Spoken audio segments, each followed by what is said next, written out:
So, obviously, it's not only the autistic kids who have No intractable constipation, únicamente and los niños I'm sure you guys autistas have pueden tener estreñimiento seen and intratable. taken care of Seguramente ustedes patients ya lo han who visto y don't han have atendido a autism, don't have pacientes any que no tienen behavioral issues, autismo but they have ni this really problema bad conductual, pero intractable tienen constipation, un and we estreñimiento deal muy with this on a severo regular basis, intratable. and Lo vemos how we take care of them regularmente is different y voy a from the decirles patients cómo lo who just manejamos have constipation. y cómo se So distingue de los this talk pacientes que is solo tienen titled Dealing with estreñimiento. Intractable El Constipation, título de mi Evaluation and conferencia es Therapeutic Interventions. Manejo del Again, I don't have estreñimiento anything to intratable, disclose, and there evaluación will e be mention intervenciones of medications that terapéuticas. are off-label Voy a use. mencionar My educational medicamentos fuera objectives de for las this talk indicaciones is to aprobadas. define Mis intractable objetivos son constipation in children, definir el evaluate crecimiento its intratable en clinical los niños, presentation and impact evaluar on su patients, presentación as clínica well e as impacto en assess los the pacientes y diagnostic evaluar workup and las therapeutic pruebas interventions. diagnósticas e intervenciones So terapéuticas. constipation is a common childhood problem. El estreñimiento es un problema común de la infancia, representa del 3 al 5% de consultas pediátricas y 10 al 25% de las canalizaciones al gastroenterólogo pediatra. El gasto anual estimado en Estados Unidos es de $3.900 millones al año, lo que lo convierte en más importante por el significativo gasto de salud. El 95% de los niños con estreñimiento no tienen una causa orgánica identificable.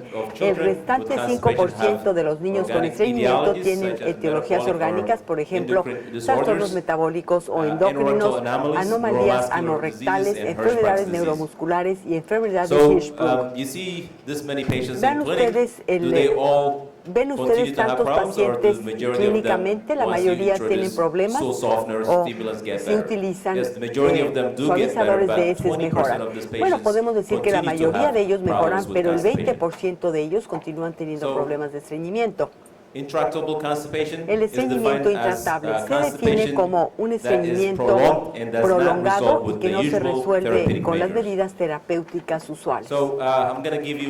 Voy a presentarles ahora un caso clínico, varios casos clínicos. El primero es el de una paciente femenina de 14 años que vino a vernos a los 10 años de edad con estreñimiento crónico y severo. Se quejaba de evacuaciones dolorosas y luchaba con accidentes de manchado diario. Intentó diferentes suavizantes de las heces y medicamentos estimulantes sin mejorar. Fue hospitalizada para limpiezas intestinales múltiples veces y faltaba a la escuela debido al estreñimiento. Por lo demás, es una niña sana. ¿Cuáles son las evaluaciones diagnósticas que tenemos que utilizar para saber por qué esta niña de 10 años seguía teniendo el problema del estreñimiento? Un estudio de tiempo de tránsito colónico, resonancia magnética de la columna lumbar, enema con contraste, esto es con bario, manometría anorrectal y colónica. Son cosas que debemos hacer para poder determinar por qué tiene este estreñimiento tan severo. El tiempo de tránsito colónico. Uno de los estudios que utilizamos de tiempo de tránsito colónico es el estudio de marcadores SIDS. Utilizamos marcadores radioopacos que se ingieren por la vía oral y se visualizan con una placa abdominal. Administramos una cápsula que contiene 24 marcadores. El paciente deglute la cápsula los días 1, 2 y 3 y obtenemos la placa abdominal los días 4 y 7. Otro estudio de tiempo de tránsito colónico que utilizamos es la gammagrafía, que implica medir la localización de un radioisótopo ingerido a medida que hace su tránsito a través del tubo digestivo. Las ventajas incluyen una baja dosis de radiación, que es igual a 2 placas simples de abdomen, la adquisición de múltiples imágenes que permite estimar el tiempo de tránsito del colon por segmentos y del intestino delgado. Se preguntarán ustedes para qué el tiempo de tránsito del intestino delgado, pero para estudiar la motilidad colónica no se requieren tantas imágenes, simplemente una placa los días 3 y 7. Las desventajas del tiempo de tránsito colónico es que la píldora es muy grande y es difícil de deglutir para los niños. Por lo tanto, evitan hacerlo. Y el protocolo es un poco complicado y no está disponible en todos los centros médicos, en comparación con el estudio de los marcadores SIDS. Otro estudio es la resonancia magnética de columna lumbar y se hizo un estudio de Rosen estudiando la resonancia magnética de columna lumbar en pacientes con estreñimiento intratable que no respondían a una limpieza intestinal agresiva. La incidencia de anormalidades de la médula ósea fue del 9%, pero después el grupo del doctor Beringa estudió el mismo problema y en la población de pacientes de ellos fue del 3%. Fue 3% en un estudio y 9% en el estudio de Boston, pues no sabemos a qué se debe la diferencia. Después se hizo el grupo de Nurco, estudió a un total de 8 pacientes que tenían hallazgos anormales de la resonancia magnética de columna, tenían cordón anclado. En la exploración física o en el examen no tenían nada que uno pensaría ocasionaría dificultades de estreñimiento debido al cordón anclado. La mayoría de ellos reportaron tener una exploración física normal. Obviamente, una vez que encuentra uno una anormalidad de cordón anclado, lo primero que hace uno es llamarle al neurocirujano para ver si va a hacer una cirugía. Todos, con excepción de un paciente, fueron canalizados al neurocirujano, se les hizo una intervención quirúrgica y reportaron que el 86% de los niños sometidos a cirugía tuvieron resolución del estreñimiento. Reportaron que se había curado el estreñimiento. Se hace resonancia magnética de columna, claro, no la hacemos en todos los pacientes, pero si es un paciente con un estreñimiento intratable, un estreñimiento que no mejora, pues hay que pensar en la resonancia magnética. Después, la manometría colónica mide la función contráctil del colon utilizando catéteres que se colocan dentro de la luz del colon. Los catéteres de manometría tienen puertos sensibles a la presión a todo lo largo y hay diferentes tipos de catéteres. Los catéteres más antiguos son aquellos de los que se infunde agua constantemente mientras está colocado el catéter y cada vez que se contrae el colon aumenta la presión. Pero hay catéteres nuevos, más sensibles, claro que son mucho más caros, son los de manometría de estado sólido de alta resolución. Son catéteres que no han mostrado mucho, pero tienen sensores que están mucho más cerca unos de otros. ¿Cuáles son las indicaciones de la manometría colónica de acuerdo con la Sociedad Americana de Manometría y Motilidad? Bueno, para estreñimiento severo, para evaluar a estos pacientes que no responden al tratamiento médico, como nuestra paciente, para guiar las intervenciones quirúrgicas que incluyen la colocación del estoma de derivación, resección colónica segmentaria o formación de un conducto para administrar enemas anterógrados, como los que mencionó el doctor Williams, y evaluar la función de un colon desconectado antes del posible cierre de la ostomía de derivación. Si tienen un paciente con una ostomía de derivación, esperan ustedes que en algún momento los podrán conectar, pero antes de hacer esto hay que reestudiar ese colon que no estaba funcionando, esperando que haya mejorado. También para ver si hay pseudoobstrucción intestinal crónica, por ejemplo, para ver si el colon participa en esta patología. Los pacientes con pseudoobstrucción la tienen de intestino delgado, pero algunos tienen pseudoobstrucción del colon. Quiere uno saber si el colon es parte de la patología o no, hay que estudiarlo también. Y para ayudar a planear qué órganos se van a trasplantar antes de un trasplante de intestino delgado. A los pacientes que canalizo a trasplante de intestino delgado por alguna razón, siempre hay que estudiarles la motilidad del colon antes del trasplante. Otra indicación es enfermedad de Hirschsprung y ano imperforado reparado. Los pacientes con enfermedad de Hirschsprung, después de una reparación quirúrgica, los pacientes que se han sometido a reparación quirúrgica pero que siguen teniendo estreñimiento, hay que hacerles manometría colónica para ver si hay una razón por la que esto ocurre, pacientes que han tenido deformidades anorrectales. La manometría colónica en nuestro centro es un procedimiento de 6 a 7 horas. Hay otros centros que hacen manometría colónica en periodos de 24 horas. Pensamos que esto no agrega mucha información a lo que obtiene uno normalmente. Nosotros hacemos el estudio en 6 horas. Lo que hacemos es que hacemos una buena limpieza de los pacientes porque tienen estreñimiento, por lo tanto es necesario hacer una limpieza. Colocamos el catéter colonoscópicamente o el radiólogo lo coloca bajo fluoroscopía. Tenemos un periodo de ayuno, no les damos alimentos, simplemente queremos ver la manometría colónica durante el ayuno, después dejamos que coman y vemos el periodo postprandial para ver si hay un reflejo gastrocólico, si el colon responde al alimento. Si tienen motilidad normal, se ve aumento de la actividad del colon. Por último, pero no menos importante, se puede administrar un medicamento estimulante a través del lumen central del catéter directamente en el colon y se espera que en 5 a 10 minutos deben responder al estimulante. Deben tener este tipo de trazos.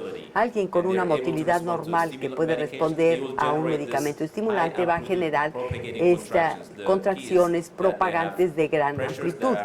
Tienen presiones de 60 milímetros de mercurio que inician proximalmente y se van propagando hasta llegar al sigmoide. No espera uno estas contracciones en el recto, porque el recto está diseñado para almacenar las heces, sino para propagarlas. Esto es alguien que tuvo una manometría colónica normal. Vamos a ver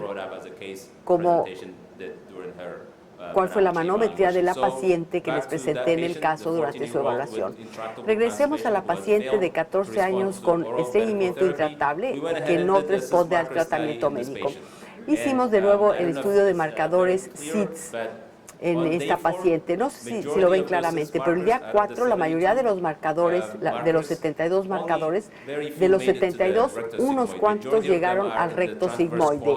La mayoría se quedaron en el colon transverso y apenas llegaron al ángulo esplénico. En el día 7 todos llegaron al colon transverso, pero seguían estando en el colon descendente izquierdo y en el recto sigmoide. Esto nos indica que el problema está limitado del lado izquierdo del colon y el colon derecho está bien y el problema está en el colon izquierdo. Hicimos un estudio de enema con contraste y se mostró un recto sigmoide redundante y dilatado, lo cual encaja muy bien con su historia. Para terminar la evaluación, dadas sus antecedentes de estreñimiento intratable, hicimos una resonancia magnética de columna que fue normal. El problema entonces no es el cordón anclado. Esto fue seguido por una manometría de colon y se hizo manometría anorrectal que fue normal. No hubo evidencia de obstrucción del sitio de salida o problema esfintérico.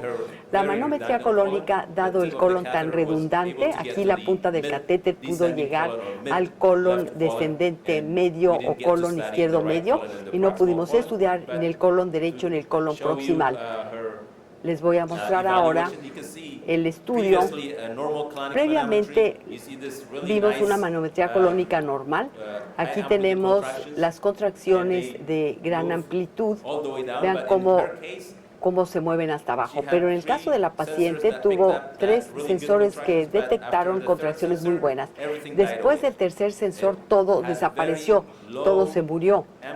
Tenía amplitud muy baja y todas estas contracciones fueron simultáneas. Esto es de acuerdo con el estudio de los marcadores SIDS.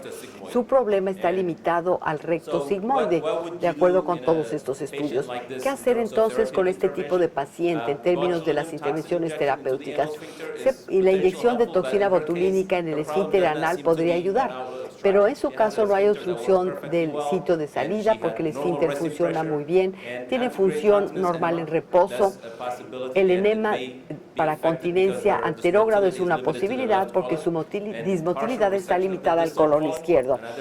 Otra posibilidad es resección parcial del colon distal, una ileostomía de derivación, que es algo que se puede considerar, pero tiene un colon que funciona potencialmente bien hasta llegar al colon izquierdo, o una combinación de enema de continencia anterógrado y resección parcial, o se puede hacer colectomía total con anastomosis ileorrectal. Esta última opción no es una opción que utilizamos típicamente en pacientes pediátricos. En los pacientes adultos se hacen muchos procedimientos como estos, pero rara vez hacemos anastomosis ileorrectal y colectomía total en los niños. Tratamos de salvar o preservar el colon porque pensamos que es importante, aunque algunos estén en desacuerdo con esto. La opción menos invasiva de todas estas la resección, la osteomía de derivación, la colectomía. Creo que la infusión anterógrada o el procedimiento de Malone es el menos invasivo. Se le hizo entonces un enema de continencia anterógrado, iniciando con una cecostomía que le colocó un radiólogo. El enema de continencia anterógrado es la infusión de solución de limpieza en el colon proximal para proporcionar evacuación completa de las heces a intervalos regulares. Queremos mantener el colon vacío regularmente para que se mantenga vacío y potencialmente ese colon muy dilatado podría regresar a su calibre normal y quizás pudiera recuperar su motilidad. Las soluciones de limpieza que utilizamos pueden contener polietileno glicol o PEG, solución salina o el agua de la llave, que es perfectamente normal. No tienen ustedes que comprar solución salina muy cara. O pueden ustedes preparar su solución salina, o la puede preparar el paciente, o glicerina, o bisacodil, que también parece ser un estimulante bastante efectivo. El enema anterógrado para continencia. Como dijo el Dr. Williams, se puede hacer el procedimiento de cecostomía de Chait o el enema de continencia anterógrado de Malone a través de la cecostomía. Todo depende del paciente. A algunos les puede gustar uno y a otros otros. Al paciente se le hizo colocación de una cecostomía percutánea, pero, oh sorpresa, no le fue muy bien. Tenía un estreñimiento tan intratable que intentamos todo tipo de combinaciones. Intentamos hacerlo 2 veces al día, pero no respondía a nada de lo que hacíamos. Tenía ya 12 años y no es porque no se lo hiciera en casa o porque tuviera problemas conductuales, nada funcionaba. Pero ahora tuvimos la capacidad de estudiar todo el colon porque a través de la cecostomía tuvimos acceso al colon derecho. Hicimos manometría colónica con catéter de estado sólido de alta resolución, con sensores muy juntos, a espacios muy pequeños. Vean ustedes el colon derecho, el colon transverso, hasta llegar a una parte del colon descendente. Todo se veía muy bien, con una muy buena motilidad. Se nos aseguró que el colon derecho, el colon transverso y parte del colon descendente se veían muy bien y que la paciente no iba a requerir una colectomía completa o ileostomía de derivación. Dejamos la cecostomía, pero hicimos un procedimiento en este colon distal. Ya tenía la cecostomía, dijimos, vamos a resecar esta parte del colon que está mal y quitaremos la cecostomía, pero no. Dijimos, vamos a hacer la resección y vamos a dejar la cecostomía en el postoperatorio tratando de lavar o enjuagar el colon para ver si lo podemos quitar pronto. Se le hizo la resección, se hizo por vía una resección anterior baja laparoscópica con anastomosis primaria. Ustedes entenderán esto muy bien. Anteriormente se resecaba el sigmoide, pero se dejaba el megarrecto. Esto podría representar un problema continuo en este tipo de pacientes. Lo que se trató entonces fue de disecar y de quitar una parte del recto, pero se siguió dejando una parte del recto, pero se quitó una parte suficiente para evitar el problema. Fue lo que se hizo.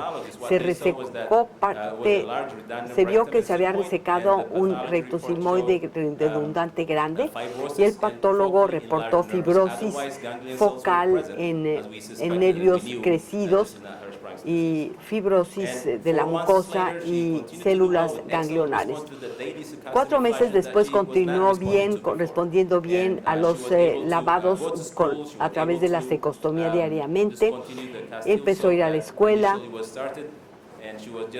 mejoró su calidad de vida y se hizo lavados con solución salina y su madre nos reportó desde la última consulta dejó de utilizar los lavados con la cecostomía, no está tomando medicamentos orales, ha tenido evacuaciones regulares diarias y está muy satisfecha con ella. Pensamos que después de que esto pasó durante un tiempo y tuvo evacuaciones regulares, ya le quitamos la cecostomía. El segundo caso es un poquito diferente al primero. Es una mujer de 12 años con antecedentes de estreñimiento crónico intratable con manchado fecal y bajo aumento de peso, con desmedro. Tuvo problemas de defecación cuando era una niña pequeña, no respondió a medicamentos, se le hospitalizó varias veces y no podía asistir a la escuela y jugar con sus amigos. Este grado de estreñimiento tiene un impacto significativo sobre la capacidad funcional diaria de la paciente y su capacidad para ser niña e ir a la escuela y jugar con otros niños. No les muestro la primera manometría, pero después de hicimos la enteromanometría, hicimos estudio con contraste, hicimos una manometría colónica y creímos ver un signo de motilidad, pero hicimos una cecostomía para ver qué hacía y falló la cecostomía porque la paciente no respondió a los lavados a través de la cecostomía. Pudimos introducir un catéter para estudiar todo el colon. En el caso de esta paciente, a diferencia de la anterior, un signo de buena motilidad, este signo de buena motilidad era muy limitado, se limitaba al colon derecho y ascendente. El colon transverso, el colon descendente, todas estas partes del colon serían muy anormales. Otra cosa que vimos en esta paciente es que tenía una tabla de crecimiento de esta manera. Vean el índice de masa corporal que bajaba significativamente, como muestran las flechas. Pasó de estar en el percentil 25 a estar por debajo del tercer percentil. No estaba bien desde el punto de vista nutricional. Necesitaba una ileostomía de derivación. Conservamos el colon porque no entendíamos por qué el colon se comportaba de esa manera. Hemos tenido pacientes con motilidad repetida 1 o 2 años después y una motilidad que no existía antes se recupera y los pacientes mejoran. Después de la derivación, vean ustedes la tabla de crecimiento, recuperó el crecimiento y está cerca de tener sobrepeso, lo cual es otro problema. 1 año después repetimos el estudio, el colon que se veía tan anormal y que no estaba funcionando, en la manometría de repetición después de la derivación durante 1 año, pues el colon se veía totalmente diferente. No fue cuando se tratara de estimular, le dimos Bisacodil, lo repetimos, le dimos una dosis adicional, el doctor Carlos García Bueno, pues nos llamaban y la verificábamos, la checábamos, tratábamos de estimular el colon agresivamente y de que no funciona, pues no funciona. Pero es una paciente que se está siendo considerada para una ostomía. La pregunta es si resecamos ese colon muy distal que está dilatado o que está más dilatado que el resto, o simplemente le dejamos con la cecostomía para ver cómo evoluciona. Esto es algo que estamos comentando, discutiendo en este momento. En resumen, el estreñimiento es un problema común que se encuentra en centros de atención primaria, secundaria y terciaria. No es algo que podamos evitar, lo vemos regularmente en muchos pacientes. El 20% de los niños con estreñimiento no responden al tratamiento médico y pueden beneficiarse de abordajes alternativos o más agresivos. Los niños con estreñimiento intratable se benefician de una evaluación que puede incluir resonancia de médula espinal. Si hay cordón anclado, se puede corregir. Estudios de tránsito, tiempo de tránsito colónico. Esto les puede dar una idea de qué está ocurriendo, un enema con contraste que les ayuda para ver la anatomía y la manometría anorrectal y colónica, les puede ayudar a saber dónde está el problema. La inyección anal de toxina botulínica es algo que utilizamos en pacientes con esfínteres disinérgicos o hipersensibles, en pacientes con acalasia anal, sin Hirschsprung, pero con acalasia anal, y en pacientes con Hirschsprung post reparación quirúrgica, pero que siguen teniendo problemas para manejar el esfínter ya relajado. En algunos casos los pacientes van a tener muchos problemas para retener las heces fecales y tienen problemas conductuales. Y a estos los tratamos bajo anestesia general. La derivación colónica y la resección colónica parcial son algunas de las intervenciones disponibles. El poder estudiar al paciente y entender lo que le está ocurriendo es de gran utilidad para poder realizar un plan que sea menos invasivo y que más le ayude al paciente. Muchas gracias.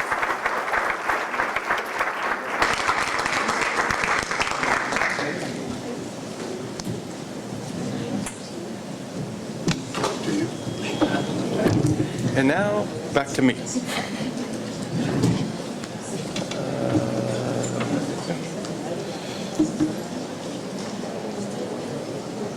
Oh, you don't.